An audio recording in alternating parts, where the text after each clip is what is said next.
লম্বা লাইন টানলাম, এর মাঝে দাগ কাটলাম, এবার ডান দিকে ছোটো ছোটো দাগ কাটলাম, এগুলোকে নাম্বার দিলাম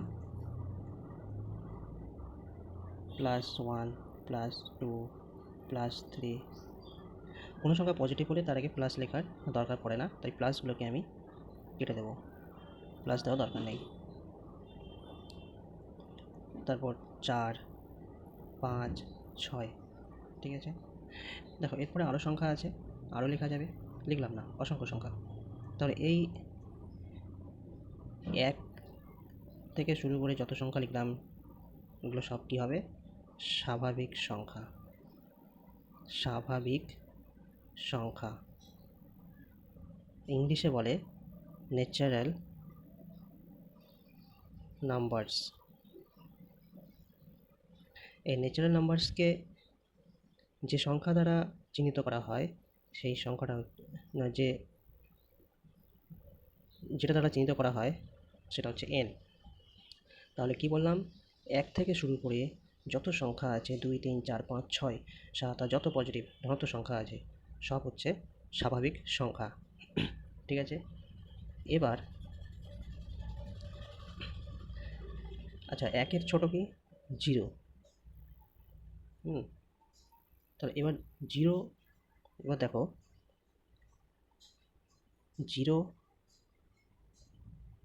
থেকে শুরু করে 0 1 0 1 2 3 4 5 6 7 8 যত 0 প্লাস স্বাভাবিক সংখ্যা ন্যাচারাল নাম্বার। এবার 0 থেকে শুরু করে 1 2 3 4 5 6 যত আছে সব হচ্ছে অখণ্ড সংখ্যা, মানে হোল নাম্বার। স্বাভাবিক সংখ্যা ছিল 1 থেকে শুরু করে 1 2 3 4 5 6 7 যত আছে স্বাভাবিক সংখ্যা। এবার এই স্বাভাবিক সংখ্যার সঙ্গে কি আমি 0টা জুড়ে দিলাম, 0 ছিল না, 0 অ্যাড করলাম, 0 একটা সংখ্যা, 0 অ্যাড করলাম। তাহলে 0 1 2 3 4 5 6 7 যত আছে সব কি অখণ্ড সংখ্যা। তাহলে এটা কি হলো? দাঁড়াও 1 মিনিট, এটা পুরো হচ্ছে অখণ্ড সংখ্যা।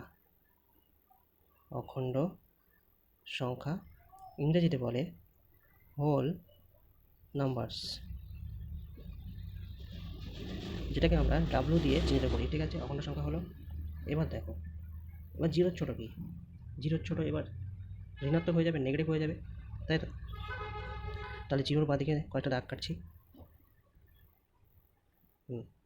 এগুলোকে নাম দিচ্ছি। 0-র ছোটো কি? -1 -2 -3 -4 -5 -6। তাহলে 0-র ছোটো সব ঋণাত্মক, তাই সেগুলোকে আমরা মাইনাস চিহ্ন দিয়ে লিখলাম, -1 -2 -3 -4 -5 -6। এবার দেখো এই যে আগে কী ছিল? স্বাভাবিক সংখ্যা গেল, তারপর অখণ্ড সংখ্যা গেল, 0 থেকে শুরু করে সব স্বাভাবিক সংখ্যা, অখণ্ড সংখ্যা। এবার তার সঙ্গে আমি ঋণাত্মক সংখ্যাগুলো অ্যাড করলাম। এই ঋণাত্মক প্লাস 0 প্লাস স্বাভাবিক সংখ্যা সব কিছু মিলে এক কথায় বলতে গেলে ঋণাত্মকের সঙ্গে এই অখণ্ড সংখ্যা যোগ করে আমরা যে সংখ্যাগুলো পেলাম সেগুলো হচ্ছে কি পূর্ণ সংখ্যা বলে। কি এটা? পূর্ণ সংখ্যা। পূর্ণ সংখ্যা ইংরেজিতে বলে ইন্টিজার্স। ইন্টিজার্স যেটাকে জেড দ্বারা চিহ্নিত করা হয়, ইন্টিজার্সকে জেড দ্বারা চিহ্নিত করা হয়। এবার দেখো এই ইন্টিজারের মধ্যে গল্প আছে। ইন্টিজারের মধ্যে দাঁড়াও, ইন্টিজারের মধ্যে দেখো কিছু সংখ্যা তো ঋণাত্মক, আবার কিছু সংখ্যা ধনাত্মক। তাহলে ধনাত্মক যে নাম্বারগুলো এক কথায় স্বাভাবিক সংখ্যা, স্বাভাবিক সংখ্যাটাই কিন্তু ধনাত্মক ইন্টিজার, আর যেগুলো ঋণাত্মক সংখ্যা সেগুলো হচ্ছে কি ঋণাত্মক ইন্টিজার।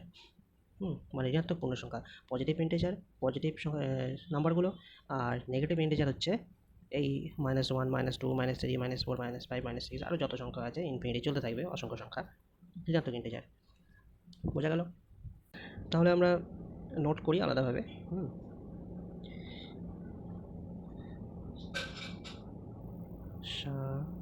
স্বাভাবিক সংখ্যা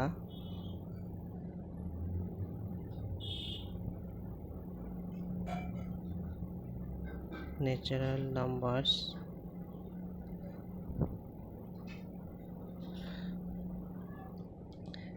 ন্যাচারাল নাম্বারস কি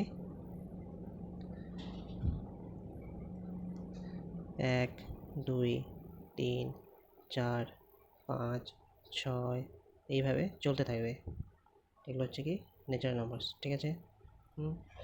স্বাভাবিক সংখ্যা। তারপরে 2 নম্বর কি, স্বাভাবিক সংখ্যার পরে কি পড়লাম, অখণ্ড সংখ্যা। অখণ্ড সংখ্যা ইংরেজিতে কি বলে, হোল নাম্বারস। আর হ্যাঁ, স্বাভাবিক সংখ্যাকে কি অক্ষর দ্বারা চিহ্নিত করা হয়, এন দিয়ে, ন্যাচারাল নাম্বারস কি এন দিয়ে। সেরকম অখণ্ড সংখ্যাকে কি দিয়ে, হোল নাম্বার, তাহলে ডাব্লু দিয়ে। এই অখণ্ড সংখ্যা, তাহলে অখণ্ড সংখ্যা কী বললাম, অখণ্ড সংখ্যায় শূন্য যোগ হচ্ছে, স্বাভাবিক সংখ্যা 1 থেকে শুরু হচ্ছে, অখণ্ড সংখ্যা কী হচ্ছে, শুধু শূন্যটা যোগ হচ্ছে স্বাভাবিক সংখ্যার সঙ্গে। তাহলে কী হবে, 0 প্লাস এন, ন্যাচারাল নাম্বার, ঠিক আছে। শূন্যর সঙ্গে এন যোগ হচ্ছে, মানে এক কথায় বলতে গেলে এইভাবে দেখো, 0 1 2 3 4 5 আর লিখছি না, এইভাবে। এটা হচ্ছে অখণ্ড সংখ্যা। আচ্ছা, অখণ্ড সংখ্যার পরে এবার কি বললাম, ইন্টিজার মানে হচ্ছে পূর্ণ সংখ্যা। পূর্ণ সংখ্যা ইংরেজিতে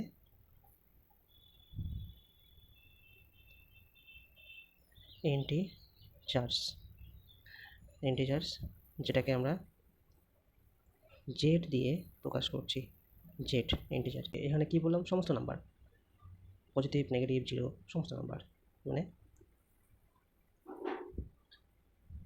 0 1 2 3 4 ডট ডট এদিকে আরও আছে, এখানে -1 -2 -3 ডট ডট যত আছে সব। একটা হচ্ছে পজিটিভ ইন্টিজার, যেটাকে আমরা প্লাস জেড দিয়ে লিখছি, এটা হচ্ছে পজিটিভ ইন্টিজার। আরেকটা হচ্ছে নেগেটিভ ইন্টিজার।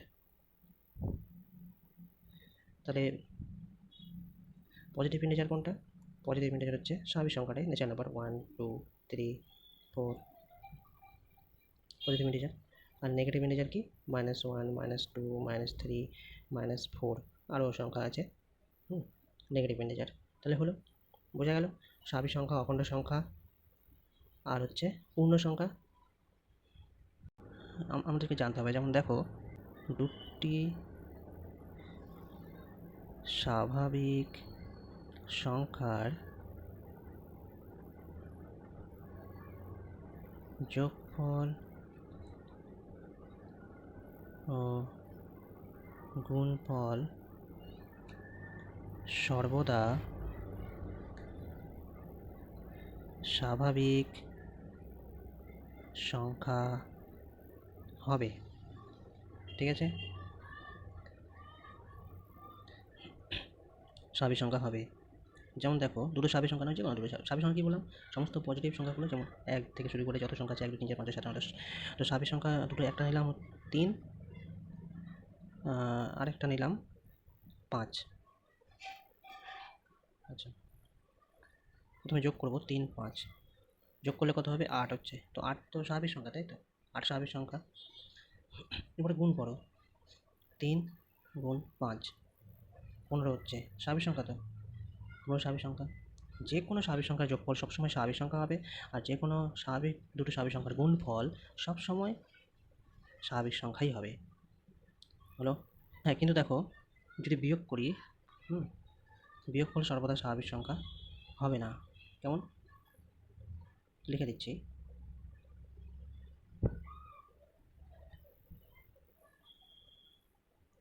দুটি স্বাভাবিক সংখ্যার বিয়োগফল সর্বদা স্বাভাবিক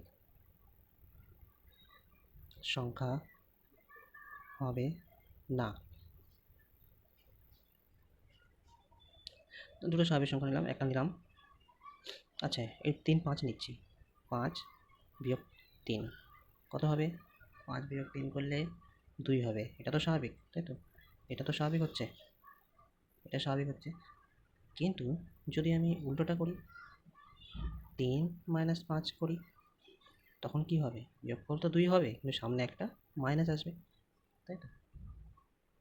আমরা ছোটো থেকে বড়টাকে বিয়োগ করছি, তাই অবশ্যই মাইনাস আসবে। বড়টার চিহ্ন সবসময় আগে হবে, তাই তো? এটা স্বাভাবিক সংখ্যা কি বলো? এটা স্বাভাবিক সংখ্যা নয়।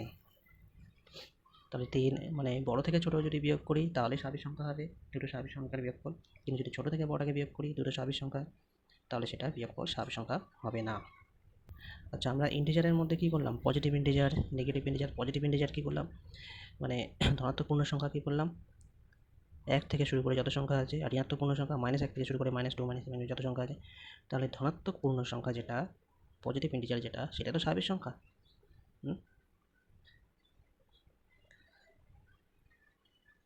তাই তো?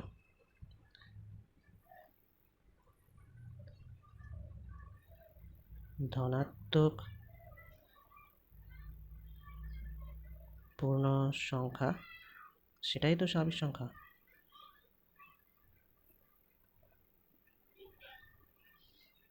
সংখ্যা পজিটিভ ইন্টিজার যেটা,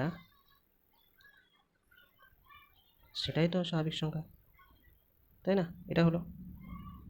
তাহলে আমরা কি বলতে পারি? পজিটিভ ইন্টিজার মানে পূর্ণ সংখ্যার মধ্যেই তো স্বাভাবিক সংখ্যা ঢুকে আছে, তাই তো? তাহলে বলতে পারি যে সমস্ত স্বাভাবিক সংখ্যাই পূর্ণ সংখ্যা, কিন্তু উল্টোটা সঠিক নয়। কিন্তু সমস্ত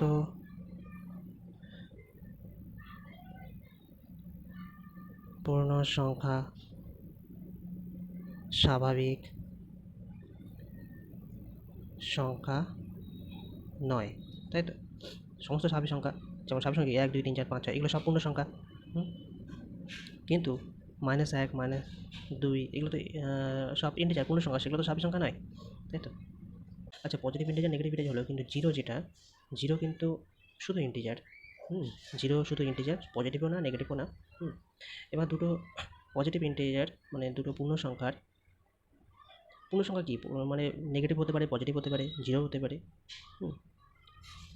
দেখি যোগ বিয়োগ গুণ ভাগ করে পজিটিভ ইন্টিজার নিলাম। ধরো একটা নিলাম -8, আরেকটা নিলাম ধরো -5। তাহলে এই দুটোর আমি যোগ করব, কত হবে? যোগ করলে হবে -13, তাই তো? দেখো -13 ইন্টিজার তো, -13 পূর্ণ সংখ্যা। কী পূর্ণ সংখ্যা? নেগেটিভ ইন্টিজার হলো। এবার ধরো বিয়োগ করব, -8 -5 দুটো ইন্টিজার নিয়েছে, দুটো কি নেগেটিভ ইন্টিজার নিয়েছে, নেগেটিভ ইন্টিজারে বিয়োগফল করব। কী হবে? -8, এই মাইনাসে মাইনাসে প্লাস হবে, +5। এটা দেখো কত হচ্ছে? -3। তো এটাও ইন্টিজার হচ্ছে, কীরকম ইন্টিজার? নেগেটিভ ইন্টিজার, তাই তো? এবার আমি গুণ করব, -8 গুণ -5 গুণ করলে কী হবে? দেখো মাইনাসে মাইনাসে প্লাস হয়ে যায়, তো প্লাস হয়ে যাবে, আর 5 × 8 = 40। এটা কীরকম ইন্টিজার? ইন্টিজার কিন্তু পজিটিভ ইন্টিজার, ঠিক আছে? প্লাস না দিলেও হয়, দিলেও হবে, একই ব্যাপার, পজিটিভ ইন্টিজার। তাহলে দেখো যোগ বিয়োগ গুণ করলে সব পূর্ণ সংখ্যাই পাচ্ছি, কিন্তু কিন্তু কি ভাগ করলে সবসময় পূর্ণ সংখ্যা পাবো না। এটা লিখে নেই। দুটি পূর্ণ সংখ্যার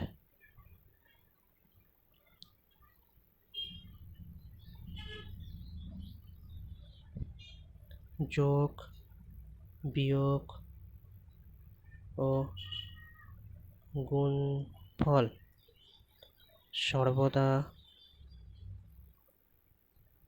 পূর্ণ সংখ্যা হবে, কিন্তু ভাগফল সর্বদা পূর্ণ সংখ্যা হবে না। কীরকম হবে না? দুটো পূর্ণ সংখ্যা আমি নিলাম, একটা নিলাম 10, ভাগ করব কি দিয়ে? 5 দিয়ে, 5 দিয়ে ভাগ করব, তাহলে 10 ভাগ 5 2 হবে। কিন্তু আমি যদি 7কে ভাগ করি কি দিয়ে? 3 দিয়ে, 7 ভাগ 3, 7 তো ভাগ যায় না, বাট দুটো তো আমি ইন্টিজার নিয়েছি, 7 ইন্টিজার 3 ইন্টিজার। আগে কী করলাম? 10 ইন্টিজার 5 ইন্টিজার, দুটোই পূর্ণ সংখ্যা। পূর্ণ সংখ্যা ভাগ করলাম 2 হলো, এটাও পূর্ণ সংখ্যা। কিন্তু এখন 7 নিয়েছি পূর্ণ সংখ্যা, 3 নিয়েছি পূর্ণ সংখ্যা, ভাগ করলে আসছে 7/3। কিন্তু এটা ভাগ যাবে না তো, আর এটা তো আমরা পূর্ণ সংখ্যা বলতে পারবো না, তাই তো? এবার দেখো এই যে 7/3, দেখো এই 7/3 এটাকে যদি আমি ভাগ করি কি হবে? 3 7, 3 × 5 = 6, 1, তাই তো? এরপরে 0 নিলাম, এদিকে 9, এভাবে চলতে থাকবে। তাহলে 2.3 দেখো 2.3 কি 2 এর থেকে বড় তো? 2.3 2 এর থেকে বড়, কিন্তু 3 এর থেকে ছোট। এর মধ্যেই থাকবে 2.3। 2 এর থেকে বড় কিন্তু 3 এর থেকে ছোট, তাই তো? 2.3 হচ্ছে 2 এর থেকে বড় কিন্তু ছোট কার থেকে? 3 এর থেকে। তাহলে এর মধ্যে থাকবে 2.3। কিন্তু এটাকে আমরা কীভাবে লিখছি? আচ্ছা, এটা তো পূর্ণ সংখ্যা বলা যাবে না, স্বাভাবিক সংখ্যা বলা যাবে না, অখণ্ড সংখ্যা তো পড়বেও না। তাহলে এই সংখ্যাটাকে আমরা বলবো মূলদ সংখ্যা। এবার আসি আসল কথায়। যে সকল সংখ্যাকে p/q আকারে লেখা যাবে সেগুলি মূলদ সংখ্যা। দুটো শর্ত আছে।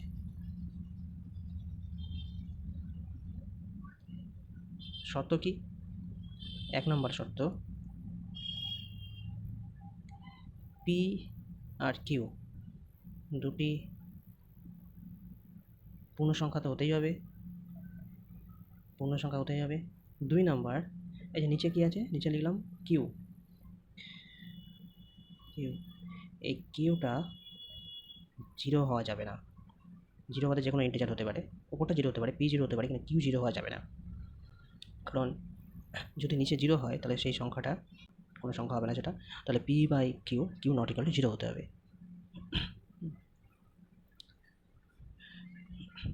হতে পারে 1/2 হতে পারে, -3/4 হতে পারে,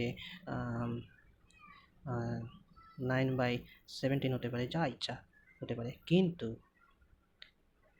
3/0 এটা হবে না, নিচে 0 হবে না। হ্যাঁ, উপরে যদি 0 হয়, উপরে 0 নিচে 3, এটা মানে তো 0ই। কারণ আমি 0কে কোনো সংখ্যা দিয়ে ভাগ করছি, 0কে আমি 3 দিয়ে ভাগ করছি। 3 দিয়ে কোনো 3 সংখ্যা দিয়ে, মানে 0-র সঙ্গে কোনো সংখ্যা যদি গুণ করি তো 0ই হবে, তাই না? তাহলে 0 তো ইন্টিজার, 0 তো পূর্ণ সংখ্যা, তাহলে 0 উপরে 0 হতে পারে কিন্তু নিচে 0 হবে না, ঠিক আছে? তাহলে মূলদ সংখ্যা বলে গেল। মূলদ সংখ্যা হচ্ছে সেই সংখ্যা যে সংখ্যাগুলোকে p/q আকারে আমরা লিখতে পারবো, কিন্তু q ≠ 0 হতে হবে, ঠিক আছে? সেটা সকল পূর্ণ সংখ্যায় মূলদ সংখ্যা বলা যায়, যেমন সকল পূর্ণ সংখ্যায় মূলদ সংখ্যা বলা যায়। যেমন আমরা -2কে এইভাবে লিখতে পারি তো, -2 কিছু নিচে কিছু নেই মানে 1, এটা তো মূলদ সংখ্যা হয়ে গেল p/q, তাই তো? কিন্তু সমস্ত মূলদ সংখ্যাকে আমরা পূর্ণ সংখ্যা বলতে পারবো না। সমস্ত মূলদ সংখ্যা যেমন 3/7 এটা তো মূলদ সংখ্যা, কিন্তু এটা পূর্ণ সংখ্যা নয়। কিন্তু যদি 4/2 লিখি, এটা তো মূলদ সংখ্যা, এটা কাটাকাটি করলে 2 হবে, তার মানে মূলদ সংখ্যা থেকে হয়ে গেল পূর্ণ সংখ্যা, ঠিক আছে? বোঝা গেল? তাহলে লিখে নিই, সকল পূর্ণ সংখ্যা মূলদ সংখ্যা। নিজেরা চিন্তা করবে, নিজেরা সংখ্যা নিয়ে চিন্তা করবে, তাহলে বুঝতে পারবে। যে কোনো সংখ্যা দেখো 10/2 এটা তো মূলদ সংখ্যা, কিন্তু এটাকে যদি আমরা কাটাকুটি করি 5 হবে, তাহলে মূলদ সংখ্যা থেকে হয়ে গেল কি পূর্ণ সংখ্যা। তারপরে ধরো -18/3 এটা তো মূলদ সংখ্যা p/q। কীরকম মূলদ সংখ্যা? নেগেটিভ মূলদ সংখ্যা। এটা জানো মাইনাস আছে, কী বললাম ইন্টিজার মূলদ সংখ্যা পজিটিভ হতে পারে, নেগেটিভ হতে পারে, কিন্তু কন্ডিশন শুধু কী বলেছিলাম যে নিচের সংখ্যাটা 0 হওয়া যাবে, এটা শুধু কন্ডিশন। তাছাড়া যে কোনো ইন্টিজার মূল সংখ্যা হতে পারে, যেমন 3 এটাকে কাটা করে -6 হবে, এটা তো একটা পূর্ণ সংখ্যা হয়ে গেল, তাই না? তাহলে পূর্ণ সংখ্যা এটাই মূলদ সংখ্যা। তাহলে পূর্ণ সংখ্যা যেটা পূর্ণ সংখ্যা সেটা কিন্তু সবসময় মূলদ সংখ্যা হবে। তাহলে পূর্ণ সংখ্যা সবসময় মূলদ সংখ্যা হবে, ঠিক আছে? পূর্ণ সংখ্যা সবসময় মূলদ সংখ্যা হবে, কিন্তু মূলদ সংখ্যা সবসময় পূর্ণ সংখ্যা হবে না। মূলদ সংখ্যা সবসময় পূর্ণ সংখ্যা হবে না। মূলদ সংখ্যা সবসময় পূর্ণ সংখ্যা হবে না। এটা নিচেরটা মূলদ সংখ্যা দেখো, কিন্তু এটাকে পূর্ণ সংখ্যা আমরা বলতে পারবো না। আর হ্যাঁ, মূলদ সংখ্যাকে আমরা ইংলিশে বলি রেশনাল নাম্বার। মূলদ সংখ্যা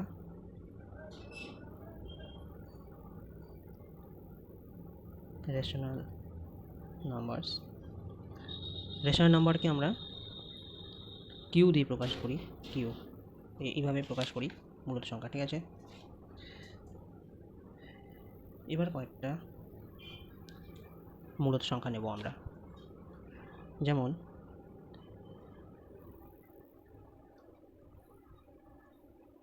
4/6, 6/9,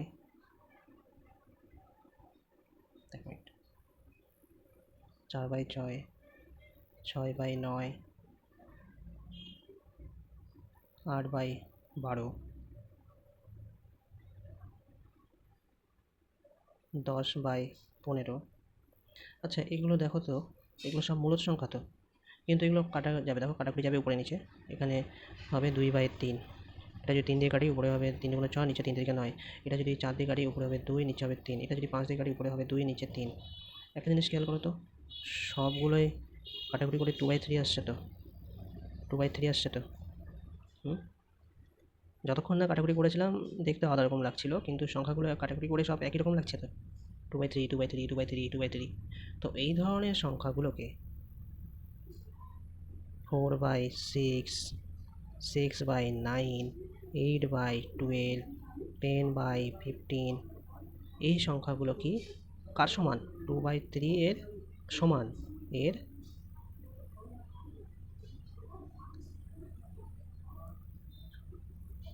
সমতুল্য। সমতুল্য কি সংখ্যা? মূলদ সংখ্যা। মূলদ সংখ্যা যেটাকে বলে ইকুইভ্যালেন্ট রেশনাল নাম্বার বা সমতুল্য ভগ্নাংশ। সমতুল্য ভগ্নাংশ, ঠিক আছে? Equivalent fraction, equivalent rational number বা ইকুইভ্যালেন্ট ফ্র্যাকশন বলা হয়। হলো, তাহলে সমতুল্য মূলদ সংখ্যা বোঝা গেল কাকে বলে। এবার দেখো 2 আর 3 এই দুটো তো পূর্ণ সংখ্যা বা স্বাভাবিক সংখ্যা, তো এর মাঝখানে যে মূলদ সংখ্যাটা আছে সেটাকে আমরা বের করব। কীভাবে বের করব? যদি দুটো সংখ্যার মধ্যবর্তী মূলদ সংখ্যা বের করতে বলে, দুটো সংখ্যার মধ্যবর্তী, ধরো এ ও বি এর মধ্যবর্তী মূলদ সংখ্যা বের করতে বলেছে। মূলদ সংখ্যা কী হবে? তাহলে ওই সংখ্যা দুটি যোগ করব, যোগ করে 2 দিয়ে ভাগ করব, ঠিক আছে? তাহলে 2 আর 3 এর মধ্যবর্তী মূলদ সংখ্যা কী হবে? 2 + 3/2 ইকুয়াল টু 5/2। এই 5/2 হচ্ছে 2 আর 3 এর মধ্যবর্তী মূলদ সংখ্যা, 5/2, ঠিক আছে? এবার তাহলে আরও মূলদ সংখ্যা বের করবো তো, তাহলে যে কোনো দুটি সংখ্যার মধ্যবর্তী যদি মূলদ সংখ্যা বের করতে বলে, দুটি সংখ্যা যোগ করে 2 দিয়ে ভাগ করব। তাহলে এবার যদি বলে আরও মূলদ সংখ্যা বের করতে 2 আর 3 এর মধ্যে, তাহলে এবার আমাকে 2 আর 5/2 এর মধ্যবর্তী মূলদ সংখ্যা বের করতে হবে। কী হবে? 2 + 5/2 যোগ করলাম, 2 দিয়ে ভাগ করব, দেখো কি হয়। এখানে 2 লসাগু 2 এলসিএম, হ্যাঁ, এখানে 4 + 5 আর এখানে নিচে 2। এরপরে দেখো এটা হচ্ছে 9/2, এটা 2, 2 এর নিচে কিছু নেই মানে 1 আছে। এবার ভাগ থাকলে তো গুণ করলে উল্টে যায়, তাই না? 1/2 9/4, তাহলে 9/4 হচ্ছে 2 আর 5/2 এর মধ্যবর্তী মূলদ সংখ্যা। তাহলে এর মাঝখানে কি আছে? 9/4। এবার তাহলে এই 5/2 আর 3-এর মধ্যে মূলদ সংখ্যা বের করব, এটা বের করব। তাহলে 5/2 আর 3, তাহলে 5/2 + 3 যোগ করলাম, 2 দিয়ে ভাগ করলাম, নিচে 2 ছিল, উপরে লসাগু 2, তাহলে 5 + 6, 2, 6 × 5 = 11, নিচে 2, তাহলে 1, 11/2 গুণ 1/2, তাহলে 11/4। 11/4 হচ্ছে কার মধ্যবর্তী মূলদ সংখ্যা? 11/4, তাহলে 5/2 3-এর মধ্যবর্তী মূলদ সংখ্যা। তাহলে এইভাবে আমি আরও বের করতে পারবো, এটা এই মাঝখানে বের করব, এটা বের করতে পারবো, এটা বের করতে পারবো, এটা বের করতে পারবো, ঠিক আছে? এইভাবে প্রচুর মূলদ সংখ্যা বের করা যাবে। তাহলে মূলদ সংখ্যা বের করা আমরা শিখে গেলাম, দুটি সংখ্যার মধ্যবর্তী মূলদ সংখ্যা কীভাবে বের করবো, ঠিক আছে? দেখো আমরা তো সমতুল্য মূলদ সংখ্যা পড়লাম, তাই তো? তো 2 আর 3, দেখো 2কে আমরা এইভাবে লিখতে পারি, তো 2 মানে 2/1, 8 দিয়ে গুণ করলাম, তাহলে 8 করে 16। আর 3কে ধরো এইভাবে লেখা যাবে 3/1, এটাও 8 দিয়ে গুণ করলাম, 8 উপরে 24, তাহলে 2 মানে হচ্ছে এটা 16/8 আর 3 মানে 24/8। এবার দেখো নিচের এই 8 সেম আছে, তাহলে উপরে দেখো 16 আর 24, এদের মধ্যে তো সংখ্যা কী কী আছে? 16 আর 24-এর মধ্যে 17, 18, 19, 20, 21, 22, 23, 24, এদিকে 16। তাহলে এই 16 আর 24-এর মধ্যে 16 আর 24-এর মধ্যে সংখ্যাগুলো কি?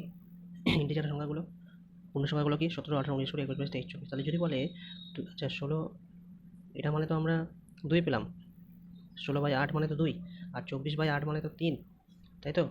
এটা 2, এটা 3, তাহলে 2 আর 3-এর মধ্যবর্তী মূলদ সংখ্যাগুলি কি? 17/8, 18/8, 19/8, 20/8, 21/8, 22/8, 23/8, তাই তো? এগুলো সব তো এর মাঝখানে আছে, সব 2 আর 3-এর মাঝখানে আছে, দেখো, বুঝতে পেরেছ? তাহলে এবার যদি প্রশ্ন দেয় যে 2 আর 3-এর মধ্যে, বলে দিতে পারে 2 আর 3-এর মধ্যে 3টি মূলদ সংখ্যা বের করো, বা 4টি মূলদ সংখ্যা বের করো, 5টি মূলদ সংখ্যা বের করো, যত মূলদ সংখ্যা বের করতে বলবে, যদি বলে 3টি মূলদ সংখ্যা বের করতে বলে, তাহলে তার সঙ্গে 1 যোগ করে যে সংখ্যাটা আসবে সেটা দিয়ে গুণ করব, ঠিক আছে? 4, 4 × 8, এদিকে 3, 3/1, এটাকে 4 দিয়ে গুণ করবো, 12, 4। তাহলে এবার দেখো 8 আর 12-র মধ্যে সংখ্যাগুলো কী কী আছে? 8 আর 12-র মধ্যে 9, 10, 11, তাই তো? তোমার 3টি বেরোবে তো, যদি 8/4 হয় এটা, তাহলে 12/4 যদি এটা হয়, তাহলে এখানে কী হবে? 9/4, 10/4, 11/4। এভাবে যদি বলে 6টি মূলদ সংখ্যা বের করতে, 2 আর 3-এর মধ্যে 6টি মূলদ সংখ্যা বের করতে, তাহলে 6টি মূলদ সংখ্যা বের করতে বললে কী হবে? আচ্ছা দেখো, 6টা মূলদ সংখ্যা বের করতে বললে কী বলুন? যতগুলো মূলদ সংখ্যা বের করতে বলবে তার সঙ্গে 1 যোগ করে যেই সংখ্যা হবে সেটা দিয়ে গুণ করবো। তাহলে 6টা বের করতে বলেছে, 6 + 1 মানে 7, তাহলে 7 দিয়ে গুণ করবো, 7 দিয়ে গুণ 14/7, এখানে 3 × 7 = 21/7। তাহলে এবার দেখো 14 আর 21-এর মধ্যে, 14 আর 21-এর মধ্যে কটা সংখ্যা আছে? 15, 16, 17, 18, 19, 20, 6টা হচ্ছে তো? তাহলে মূল সংখ্যাগুলো কী হবে? 15/7, 16/7, 17/7, 18/7, 19/7, 20/7, ঠিক আছে? ক্লিয়ার? p/q তো মূলদ সংখ্যা q ≠ 0, কিন্তু যে সংখ্যাগুলোকে p/q আকারে প্রকাশ করা যায় না সেগুলোকে কি বলবো? p/q আকারে যে সংখ্যাকে প্রকাশ করা যাবে না সেগুলো হচ্ছে অমূলদ সংখ্যা। অমূলদ সংখ্যা ইংরেজিতে বলে ইরেশনাল নাম্বার। ইরেশনাল নাম্বারস, ঠিক আছে? যেমন দেখো আমরা যদি রুট ওভার 4 বর্গমূল তো তোমরা জানো, এটা বর্গমূল কত হবে? 2 গুণ 2 2, তাহলে রুট 4 এটা তো হচ্ছে রেশনাল নাম্বার, তাই তো? এটা রেশনাল নাম্বার, মূলত সংখ্যা। কিন্তু রুট 2 এটাকে তুমি বর্গমূল করতে পারবে? বর্গমূল করা যাবে না, তাই তো? তারপর দেখো রুট এটাকে আমরা 2/1 লিখতে পারি, হ্যাঁ, রুট 4 হচ্ছে 2/1, কিন্তু রুট 2 এটাকে বর্গমূল করতে পারবো না আমি। তো মূলত সংখ্যা হতে গেলে কী হবে? মূলত সংখ্যা হতে গেলে এই যে p/q দুটোকে ইন্টিজার হতে হবে, পূর্ণ সংখ্যা হতে হবে। পূর্ণ সংখ্যা মানে কি? -1 -2 0 1 2 এই সংখ্যাগুলো, সমস্ত সংখ্যা এগুলো হচ্ছে পূর্ণ সংখ্যা। কিন্তু এখানে রুট 2 এটা তো পূর্ণ সংখ্যা না। হ্যাঁ, রুট 4 পূর্ণ সংখ্যা, কারণ 4-এর বর্গমূল হলো 2, পূর্ণ সংখ্যা হলো, কিন্তু রুটটাকে তো আমরা ভাঙতে পারছি না, তাই তো? তারপরে যেমন রুট 3 এটাও তো আমি বর্গমূল করতে পারবো না, আর রুট 3 এটা তো পূর্ণ সংখ্যা না, তাহলে এটাকে p/q আকারে লেখা যাবে না। তারপরে যেমন রুট 7 রুট 8 যত আছে, রুট 5ও হবে, রুট 5 এটা হচ্ছে অমূলত সংখ্যা। তাহলে যে সংখ্যাগুলো p/q আকারে লিখতে পারবো না সেগুলো হচ্ছে অমূলত সংখ্যা। হ্যাঁ, এবার যদি দুটি অমূলত সংখ্যা আমরা যদি যোগ করি, যেমন রুট 3 প্লাস রুট 5, সেটা কিন্তু অমূলত থাকবে, অমূলত। কিন্তু দুটি অমূলত সংখ্যার যদি আমি গুণ করি, যেমন একটা হচ্ছে রুট 3, আরেকটা নিলাম রুট 3, দুটো তো অমূলত সংখ্যা, তাহলে গুণ করলে কী হতে হবে? রুট 9 মানে 3, তাহলে এটা তো মূলত। গুণ করলে যে সর্বদা মূলত হবে সেটা না, যেমন রুট 3 গুণ রুট 5 এটা হচ্ছে রুট 15, এটা কিন্তু অমূলত। তাহলে দুটো অমূলত সংখ্যার গুণফল সর্বদা অমূলত সংখ্যা হবে না, কখনো মূলত হবে, কখনো অমূলত হবে। দুটো মূলত সংখ্যার যোগফল দেখো তো, রুট 5 প্লাস, আচ্ছা এটাও তো মূলত সংখ্যা, তাই না? রুট 5 মাইনাস, এটাও তো মূলত সংখ্যা, তাহলে প্লাস মাইনাসে কী হবে? একই সংখ্যা আছে, প্লাস মাইনাসে 0 হয়ে যাবে, তাই তো? তাহলে দুটি অমূলত সংখ্যার যোগফল সর্বদা অমূলত হবে না। 0 মূলত সংখ্যা তো, মূলত সংখ্যা, কারণ দেখো 0-র নিচে কিছু নেই মানে 1 লেখা যাবে তো, মূলত সংখ্যা।